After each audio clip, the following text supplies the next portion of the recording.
Tomorrow night, it might be nice to go out for dinner. Tomorrow night, Friday, pork chop night? Friday night, pork chops. From cradle to grave, etched in stone in God's library. Okay. Where do you want to go? Anywhere but hamburgers, pizza, or fried chicken. Fine, we'll go to Mars.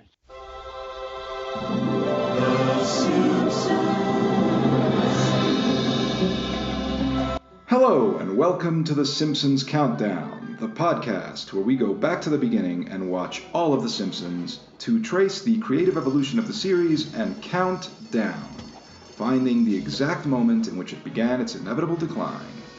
I'm your host, Erix Antoine, and this week I'm once again joined by my dear friend Natalia Castro, calling in from her safe lockdown somewhere in Colombia. We'll be discussing One Fish, Two Fish, Blowfish, Bluefish, which originally aired in the US on January 24th, 1991. In this episode, Homer chows down on some fugu at a sushi restaurant. Turns out that this is a potentially lethal blowfish, and Homer is told he has less than 24 hours to live.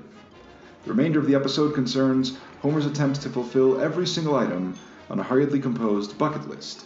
But in any case, it doesn't matter because, of course, Homer doesn't die.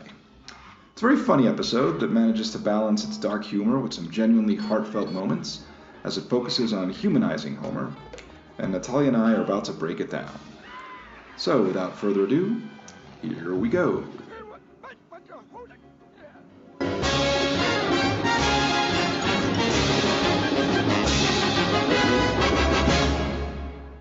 So welcome back, Natalia. How are you? Good. Things are still going how they're going. You know, we just have to hang in there, I guess. Yeah, you just have to try to live your best quarantine life, basically. Yes, your best quarantine life. Being quarantined gives us an opportunity, at least, to binge watch television shows that we like, such as The Simpsons, and listen to podcasts. So in a sense, you know, there is some good can come of it, and we are taking advantage of that, I guess. Today we're here to talk about One Fish, Two Fish, Blowfish, Bluefish. I do not like that title, but anyway, it's a parody of Dr. Seuss. Obviously, that's what it is. But you know, I don't like the title, but I do think it's a fun episode. It's a nice episode with a good story. This is peak Homer. Peak Homer, yes. This is the episode that made me sympathize with him, or at least, you know, like see him in a positive light. It's centered around him, of course. It's one of those where the writers they realize that Homer is the more interesting character. You know, like if you want to build a show around someone, you have more to do if you build it around Homer than if you build it around Bart. You know, so it was just clear, and that this is one of those situations. But yeah, it's an episode that kind of it humanizes him. I mean, this is season 2, so he's not yet at the level that he would eventually become this extremely cartoonishly stupid person. At this point, he's still just basically a regular guy. You know, it's that step in the evolution. He's still kind of in between. You know, but he basically is just an everyman at this point. Not necessarily stupid, but not a particularly intellectual person. Not a particularly cultured or, you know, well-read person or whatever. He's just kind of an average guy. And this episode is the storyline is dramatic. It's a dramatic storyline, even though the episode is very funny. It's built around a very dramatic concept about, you know, he thinks he's going to die. So it kind of goes in that direction, and I'm surprised that they're able to wring so much genuine comedy out of this dark concept. And it's one of the most memorable episodes. Yeah, there are a lot of good bits. I think there's a couple of things. Well, one thing that's historical is that it's the first appearance of a side character, which is Akira. Right? And Akira here, he's a waiter, right? But later he'll show up. He'll be like a karate instructor, or he'll be this or that. There's this character called Akira, and he's always showing up. And in this first time that he appears, he's voiced by George Takei. He's got a few lines, and he has that very singular voice. George Takei. Yes, so distinctive. He's great. Oh my, oh my, Oh my. So yeah, this is a good episode. This is a fun episode, and I have a couple of questions. For the first question I have is there no way to test if Homer ingested this poison? I mean, because the plot line, just to sum it up, right? I mean, he eats the fugu fish, which is a blowfish, which supposedly it can be poisonous if prepared incorrectly. And And the so preparation because is horrible. Yeah, they slice the fish while it's alive. So, yeah, I'm never trying that oh ever. my. But Oh my. Oh my. Oh my. I'm actually not sure if it can be tested. I have no idea.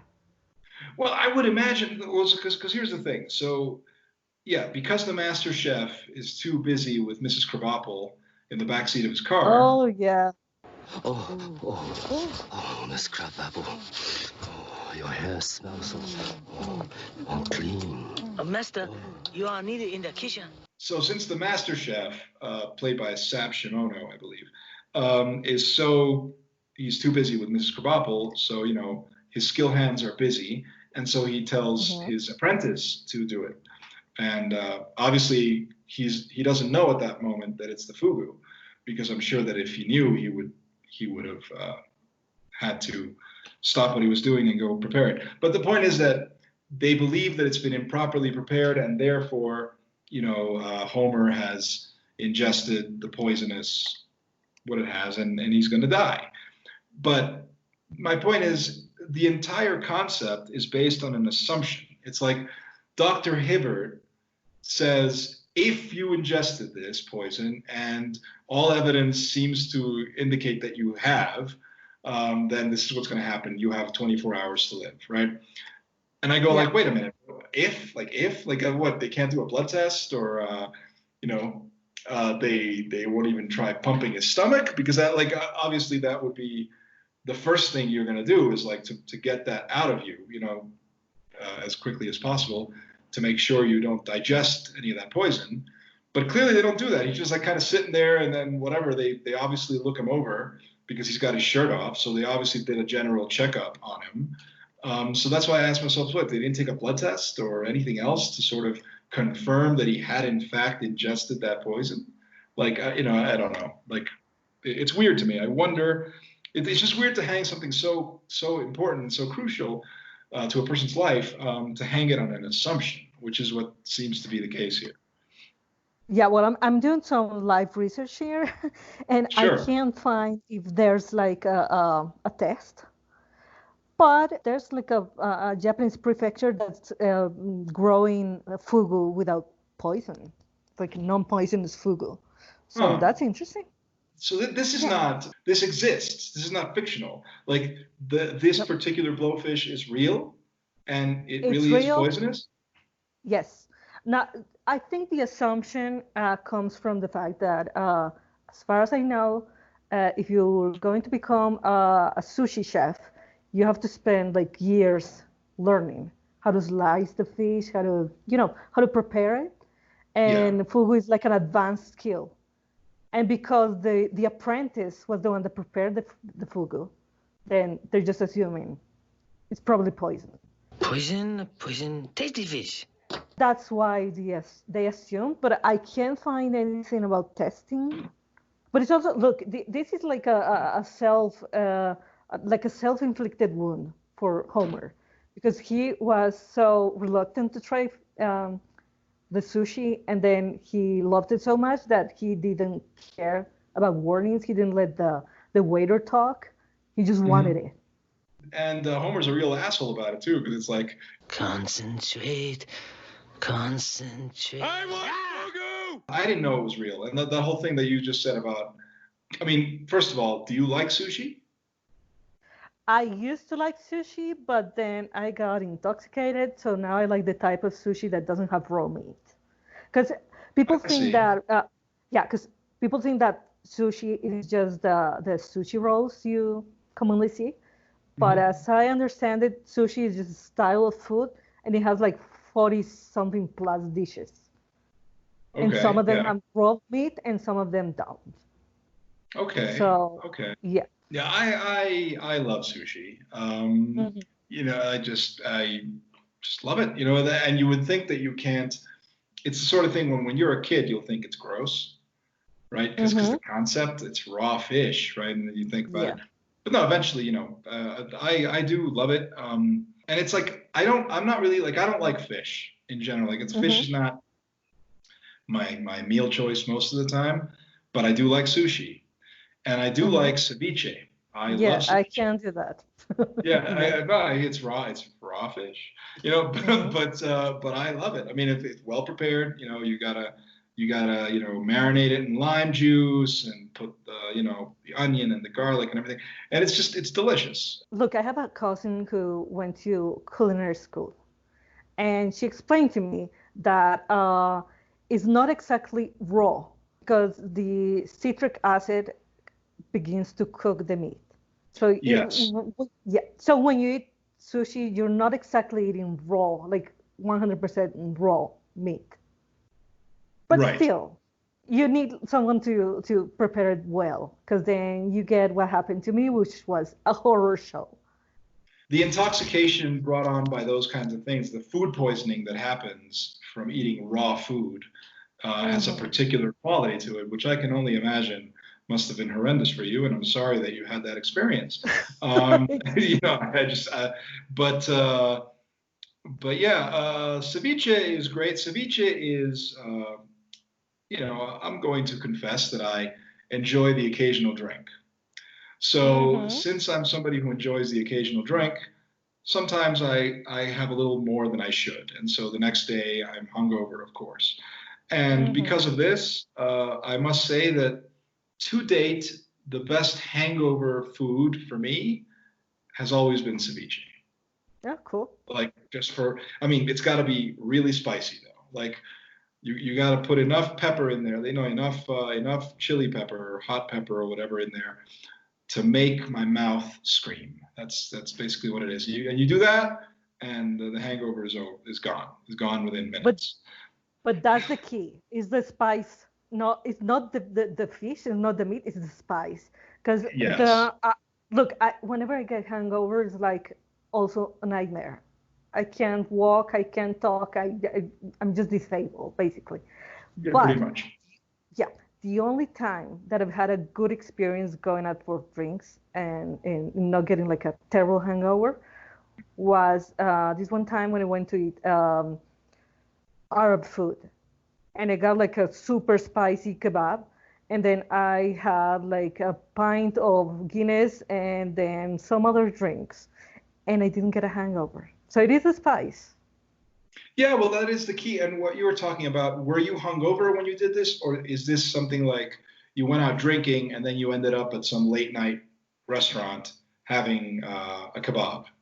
No, I ate before drinking, Oh, I see. So it was like a and so pre thing. Okay. it was a pre-thing. It prevented my hangover. It was great.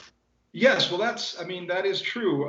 When if ever it's like a barbecue or something at like a friend's Hmm. house, obviously there's going to be a lot of certainly beer, you know, Yeah. and because you're having, you know, barbecued beef all day, you're lining your stomach with grease. So Hmm. yeah, I mean, Yes. unless you really overdo it, chances are you're not going to be hungover because you're just not going to get that drunk. Yeah. Yeah, interesting the way the body works, the physiology of this.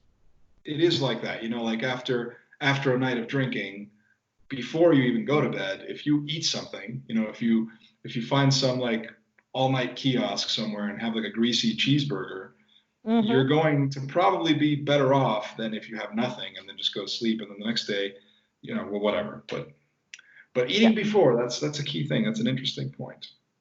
There are 5 levels of drinking. 6 if you live in a trailer park. But never mind that now. So anyway, Homer thinks he's going to die. So Hmm. that's the crux of this episode. That is the basic idea. And it's weird that like he plans out this, I guess, bucket list. You know, this 24-hour bucket list. That's the first time I ever saw the concept of the bucket list.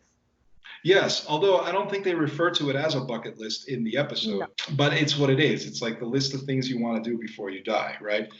Obviously, there's the movie The Bucket List. Have you seen that movie? I chose not to. You chose not. Yeah, I think you chose wisely.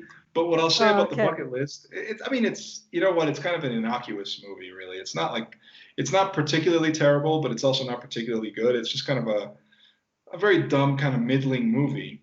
It's only noteworthy in my life because it's the last movie I saw with my ex-wife. Our marriage ended shortly after that. Because I'm not going to say it was because of the movie, but I do associate it with that. It's like I associate, right, The Bucket List. That was the last movie date I ever had with my ex-wife. We went to see The Bucket List. All it reminds me of, every time I think of The Bucket List, I think of that. I go like, oh, that's unpleasant. I associate it with an unpleasant memory. But the movie itself is like, it's only okay. Actually, more than The Bucket List, what this episode reminds me of is this movie with Michael Keaton called My Life. That is so sad. Yes, that is a very sad movie, but that is a very indifferent. Like it's a better movie than The Bucket List.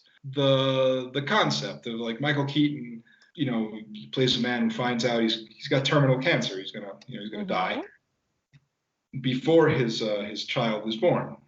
Yeah, and he records all those videos. Right, and so that's what it is. It's just right. He's recording a video for his unborn child, a series of videos, so that there can be a record of him imparting his fatherly advice and fatherly wisdom to the child. It's a nice movie. It's a very sad film. It was written by Bruce Joel Rubin, and Bruce Joel Rubin wrote two other movies that are noteworthy in the 90s. He wrote Ghost. And he also wrote Jacob's Ladder. Wow. And he wrote that's a hit list. Yeah, and he writes My Life. And then what I researching Bruce Joel Rubin, apparently Bruce Joel Rubin lost his mother to cancer. And so this was his way of dealing with that by writing these movies that are ostensibly about death. Jacob's Ladder, Ghost, and My Life. That's a trilogy right there. That's a trilogy of death. Like seen from different angles, essentially. And it's very interesting when you look at that. But like My Life is a movie that people don't really talk about too much. And it's got its ups and downs. It's a little bit too maudlin at times. But I do think that Michael Keaton gives a great performance. And I do think that it's a genuinely heartfelt film. It's coming from a truthful place. That's what I think of the movie. It's very emotional. It's really it's just a really pretty movie. Sometimes life gives us just what we hope for, and sometimes it doesn't.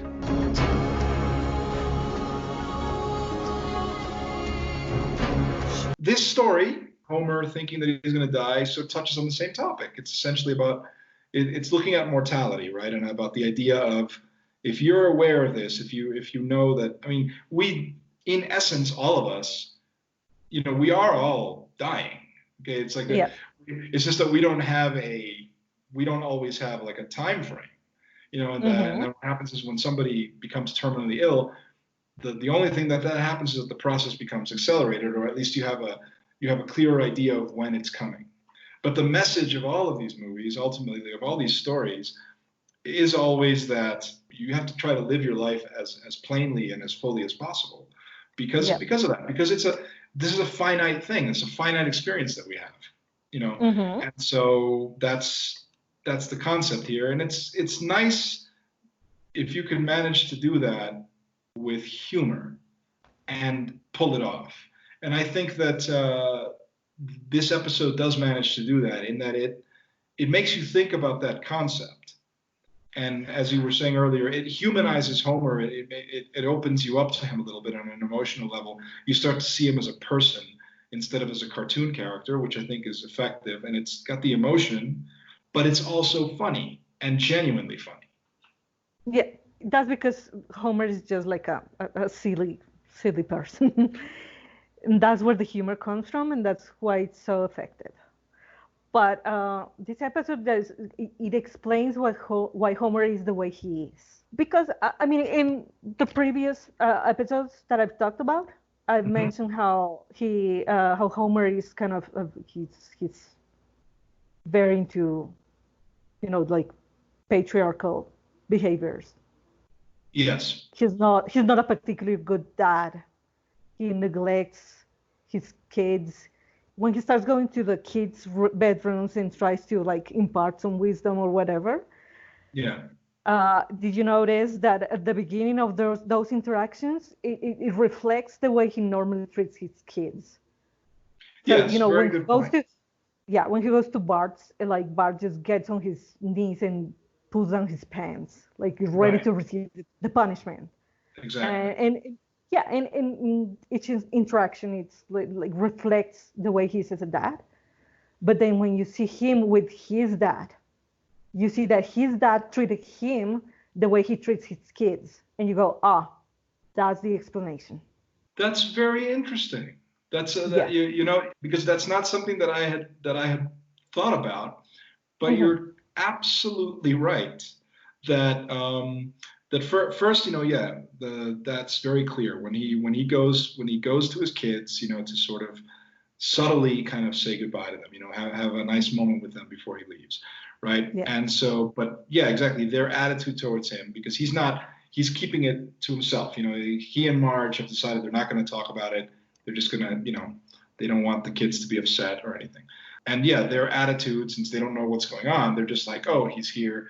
In Bart's case, he's here to punish me, or in Lisa's case, oh, he's here to complain and tell me to stop playing, like whatever it is. And that's not it. He really just wants to share a good moment with these.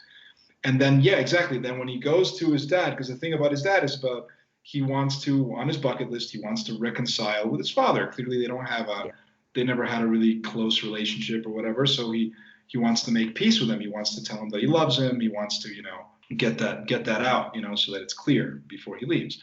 And I think that's, and you're right. I mean, it shows that he had a bad relationship with his own dad. His own dad probably was not very loving. And so at that moment, the floodgates just open.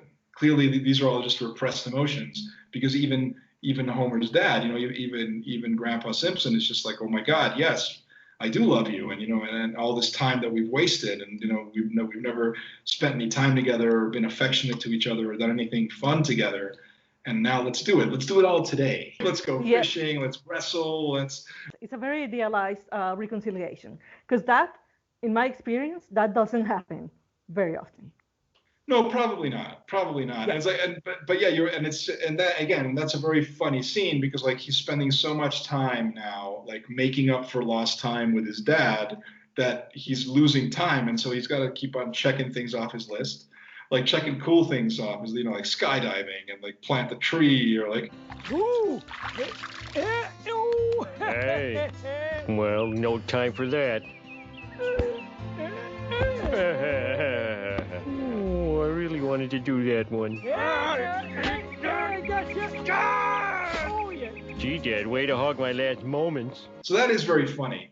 And interestingly enough, little parentheses, now that you've talked about, you brought up the fact where you have Homer being a shitty dad because his own dad was a shitty dad. And this is natural and truthful. That's the way life is. Invariably, if you yourself have not had good parenting, there's a good chance that you might not be a good parent yourself. Some people are able to break the cycle. Some people are aware of it, and because they go like, well, I had a shitty dad, so I'm not going to be a shitty dad, right? But there's so many people that just don't realize it, and they just repeat patterns. Right, exactly. Yeah. And so this is all coinciding with, I started on it last night. I got the audiobook of Mary Trump's book.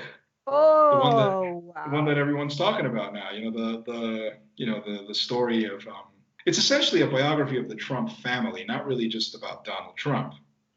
Although clearly that's going to be the main focus. I'm only a couple of chapters into it, but what I will say is that it's very compelling, and these first couple of chapters, they're very much about Fred Trump, Fred Trump Sr.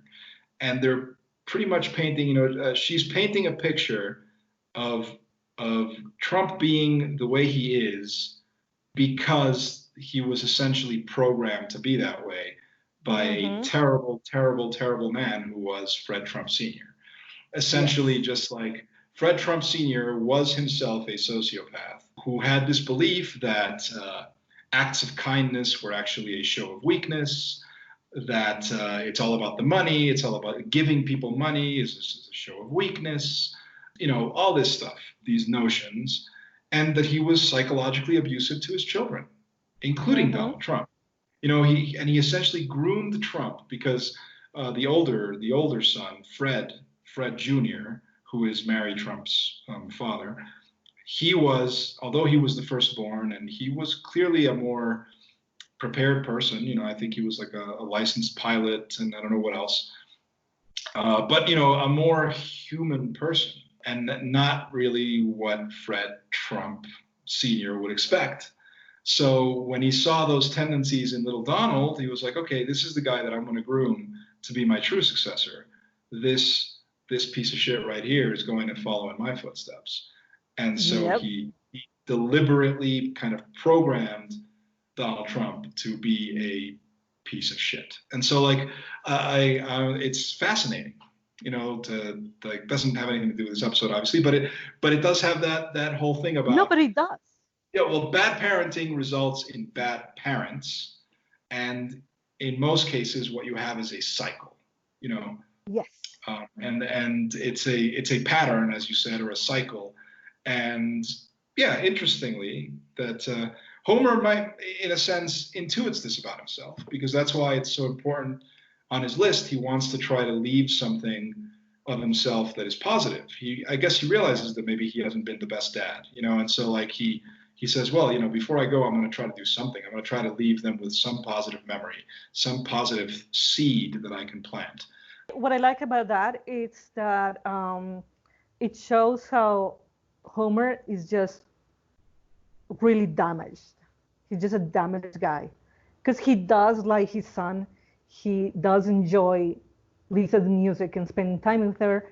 But because of all this past experience with his dad and with his mom, because wasn't he abandoned by his mom? That is something that that's something that we don't know at this point. We don't really. It's eventually revealed, right? Eventually, a season or two later, they go into this. At this point, though, we just assume that his mom must have passed away at some point in the past, but in the very next episode, for example, which is The Way We Was, you're going to see Homer's youth, Homer's high school years. And at that point, you will already see that that his dad was a single father. He lived alone. Yeah. So I don't remember if they go into it there, but I think up until this point, we always made the assumption that Abraham Simpson was simply a widower. His wife, Homer's mom, had passed away young, presumably. And so there it is. But yeah, later on we find out that it's not that; it's that she actually walked away. She abandoned him.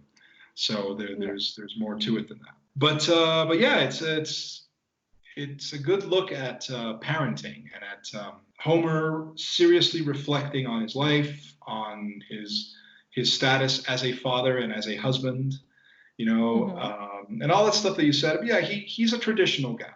I mean, he obviously has very patriarchal values because he's a traditional guy and that's how he was raised. He expects Marge to fulfill the wife role, the housewife. That's what he expects. Yeah. He expects that of her. He definitely loves her, and he expresses it in the way that he knows how. I mean, he does. He wants to give her space, and in this, she's in that list. They are going to watch a sunrise together, which of course doesn't happen because he oversleeps. And by the way, that's interesting to me too. It's like I'm going I don't know how realistic it is. I mean, it works for the episode, and this is a comedy in the end, and it leads to a funny joke. Art, why did you let me sleep so late? You look so peaceful lying there. There'll be plenty of time for that. First of all, the fact that he can sleep. I think if I were to find out that I had 24 hours to live, which, I mean, I don't think it's ever in real life, it's ever that clear cut. But But if I were to find out that I had 24 hours to live, I don't know that I would sleep at all. If that were me, like, I'm not sleeping. I'm not sleeping. I'm going to take the next 24 hours to do all the stuff that I want to do and whatever, right? And, I don't mean like in the end, like when he figures, okay, it's going to be any minute now, so let me go find a place. He obviously, like, when he thinks the time is coming, Marge is asleep. I guess he figures he's still awake, so he figures he'll go and, sit somewhere. He actually finds a nice place. He goes into the den and, like, sits in front of the window and sort of, he figures this is a nice place to be at the end, right? Yeah, and he goes to read The Good Book, which is an audiobook. Yes. That was so fun. Yes, that is very read by Larry King. Oh my God. Begat Phineas. Phineas begat Abushua. And Abushua begat Ahimaaz. Ahimaaz begat Amariah onward. Amariah begats Ahitub. Ahitub begat Shalom begat Hilkiah. Originally, the first person they approached to do that was, I think, Bruce Springsteen. Bruce Springsteen was going to be the approached. He ultimately turned them down, and so they went to Larry King. But Larry King is just funnier. Like, I don't even know. Like, I don't know that Springsteen reading the Bible is as funny a notion as Larry King doing it. You know what I mean? So I don't even know where that idea came, like how they thought that up. But yeah, that is very funny. And I looked it up, like on Audible. You can actually get the New Testament is read by James Earl Jones. Wow. And I thought to myself, New Testament read by James Earl Jones. And, like, I'm actually thinking about it now. Like, I'm actually thinking I want to get that. I want to listen to that. James Earl Jones is like the voice. Yeah. He is definitely the voice. And, the voice of God, because that's the word of God, So who better to embody that? I mean, it was either going to be him or Morgan Freeman. For to me to live is Christ, and to die is gain. But if I live in the flesh, this is the fruit of my labor. Yeah, it was just so funny because I got curious. I watched this, and then I said, wait a minute, I've always wondered, so is there an audiobook of the Bible? There would have to be, right? So I looked it up on Audible, and I saw that they had that. And in my head, it was like, and then I thought, and of course it's James Earl Jones. Who else would it be? Who's the black pride of dick that's a sex machine to all the chicks? Shaq. You're damn right. Who's the cat that won't cop out when there's danger all about? Shaq. Right on.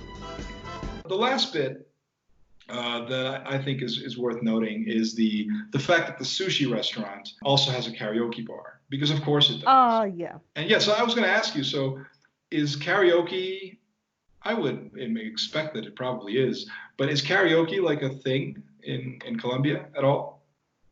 Maybe not at the level of Japan, but I did used to go to this rock bar, and they had their in-house band, and they used to let people go and sing songs. So yeah, there is. Okay, so it would be like so you're saying it would be live karaoke? Yeah, like live karaoke. The band would play the song, and then somebody from the audience, somebody like a patron would go and sing, have the lyrics book there or whatever, and sing. Yeah. I've heard of places like that. Yeah, karaoke is actually quite big here in Bolivia. I basically became aware of it here, like in a real way. You know what I mean? It's not so much that it's something that I ever really thought about, even though you would see it always show up when they make references to Japan, like if it's, you got the movie Black Rain. Baby, it's all right. Baby, it's all right. Baby, it's all right now. Baby, it's all right now. But it's not something I ever really thought about until I had already been living here in La Paz for about a year, and I went to visit a friend of mine who lived in the neighborhood. So he was like, he was like a really good friend of mine. I practically grew up with this guy, and he had a karaoke machine in his house, right? And I had never seen one of those things before. I had no idea what that was like. And so I'd go hang out with him, and sometimes, like maybe he'd have to go do homework or whatever it is, and I'd just be hanging out. So while he's doing his homework in the other room, I just sort of pop on his karaoke machine and just went to town, just would be there like singing songs. And it used like video discs, I guess, and so the sound quality was almost like MIDI, like they were like chip tunes. It didn't sound like original audio or anything like that, but it was interesting. And then so that was what I thought karaoke was. Oh, so this is that thing. This is karaoke. Okay, fine.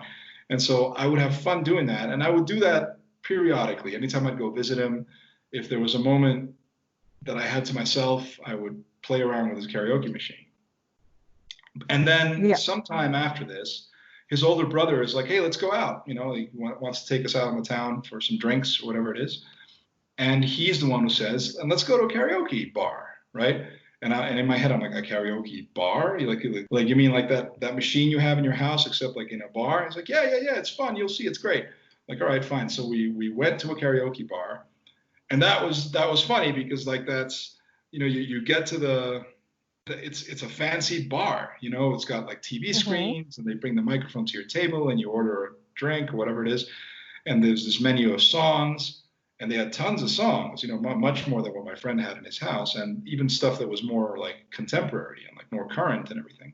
And so like, oh wow, this is fun. So among the songs they had Patience, the Guns N' Roses song.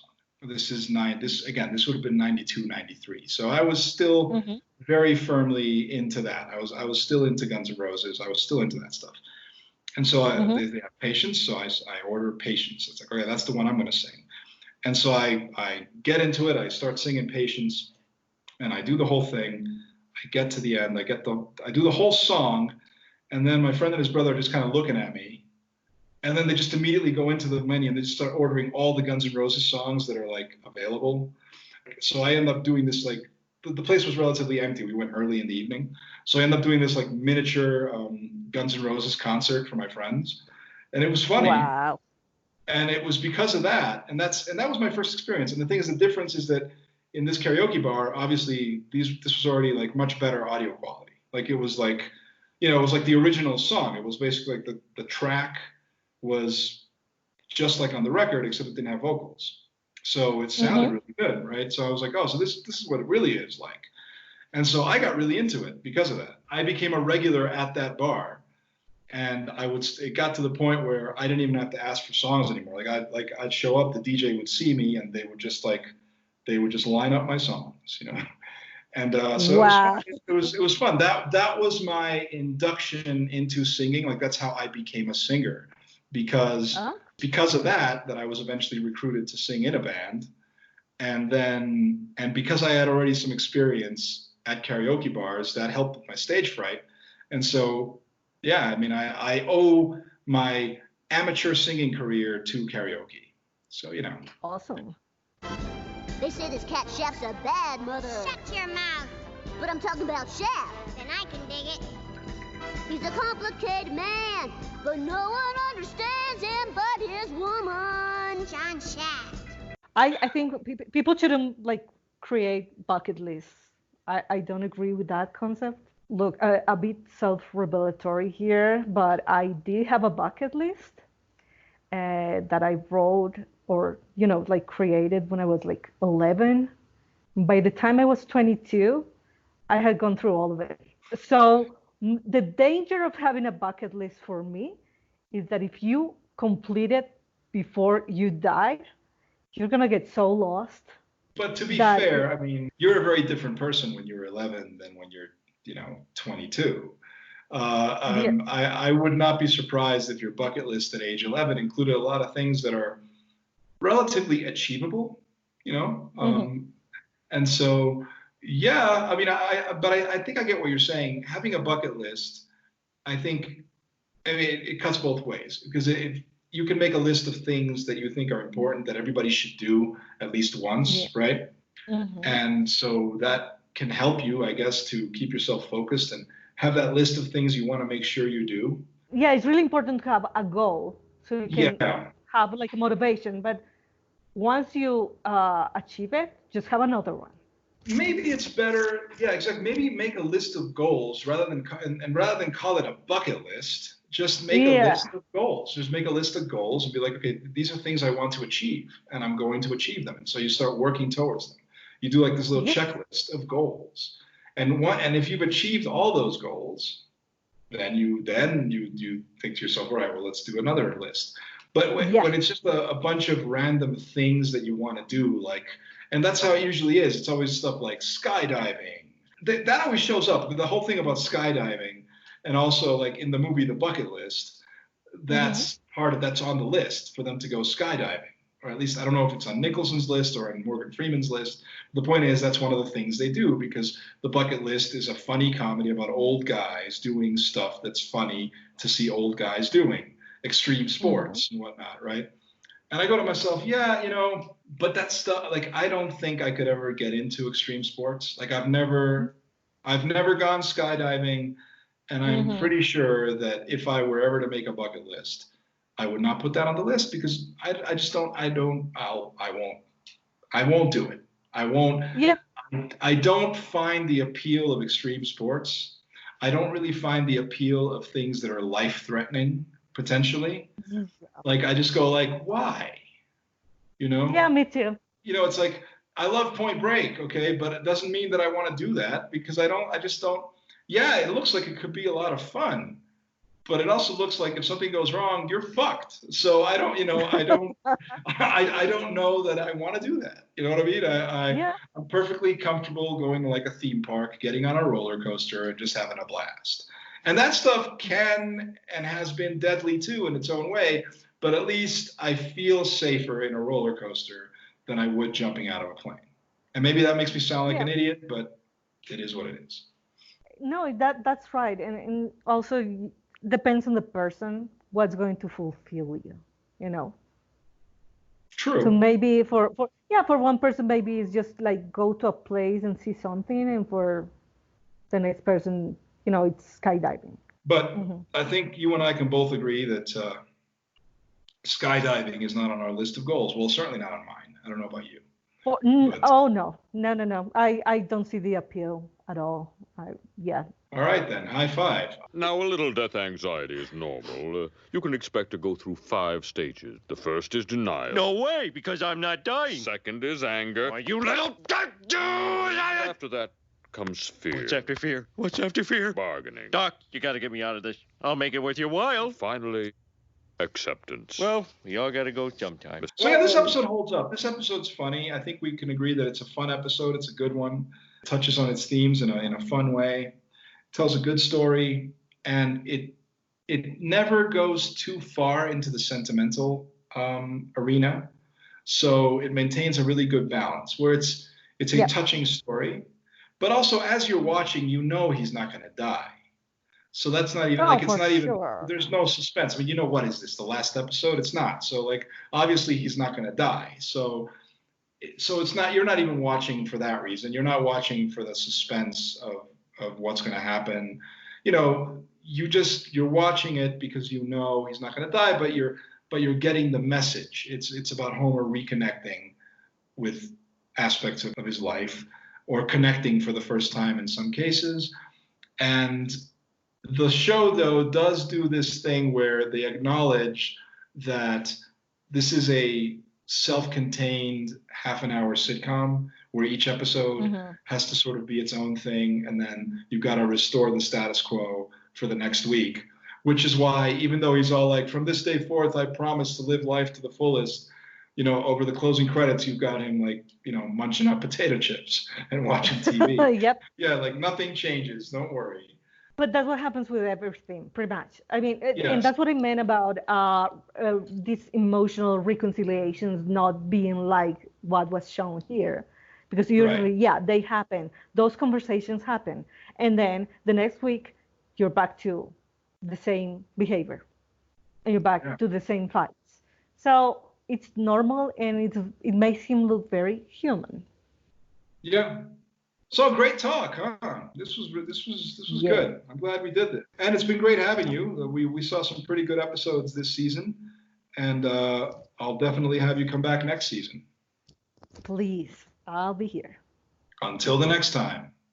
So that's it for this week's installment of the Simpsons Countdown. Thank you for joining us. If you enjoyed this, please give us a like. If you haven't yet, go ahead and subscribe. This podcast is available on Spotify, Apple, Anchor FM, or pretty much anywhere. A brief review might actually help boost the podcast's profile as well. And if it isn't too much trouble, please do share this with all your friends, both virtual and actual, on social media.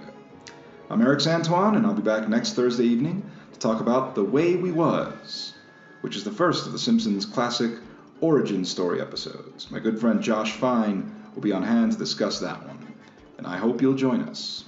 Until then, stay safe out there and continue observing your biosafety and social distancing protocols, because whether your area is opening up or not, we're not quite through this thing, and we need everyone to do their part, keeping themselves and everyone else healthy. And we'll get through this in due time.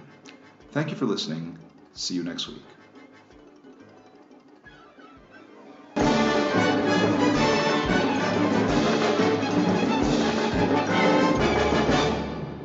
My freshman philosophy professor assigned this exercise and called it a bucket list. We were supposed to make a list of all the things we...